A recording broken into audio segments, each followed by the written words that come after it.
Hi everyone, we're going to do a thermistor experiment today. So you've got in your boxes, whatever, one of these. This is called a bead thermistor, and Miss Hughes has connected it up to some chocky block and some leads with these plugs on that we can plug into the multimeter.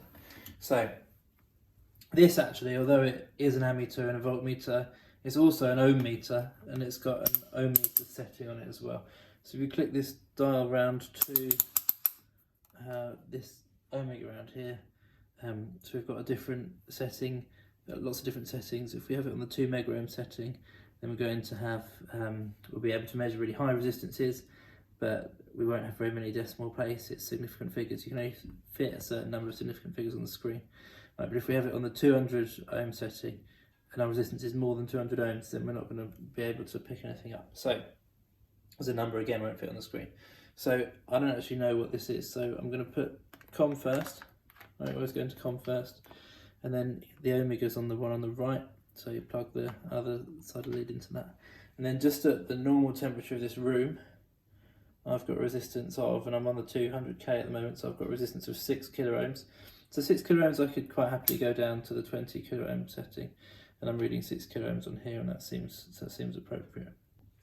So what we're going to change here then is we're going to change the temperature that the thermistor's at, and we're going to measure the resistance.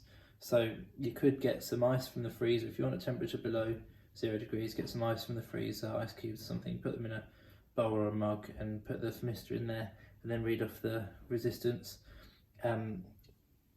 This will be in kilo ohms when it measures it. And then we can get some tap water maybe, and we can put the tap water in a mug with a thermometer.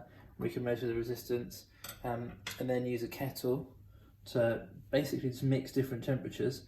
Thinking about it sensibly, A-level physics, right? We should be able to get regular intervals for our temperature. So yeah, okay, so go for 0 degrees.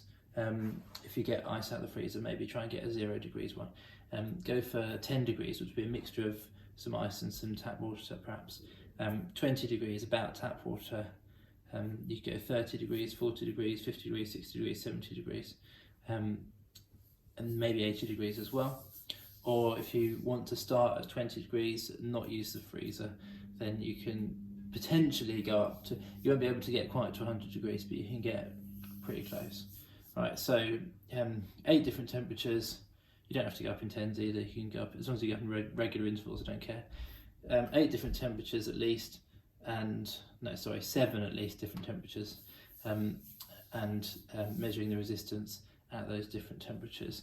And then we're going to plot a graph of temperature, no we're not, we're going to plot a graph of resistance against temperature.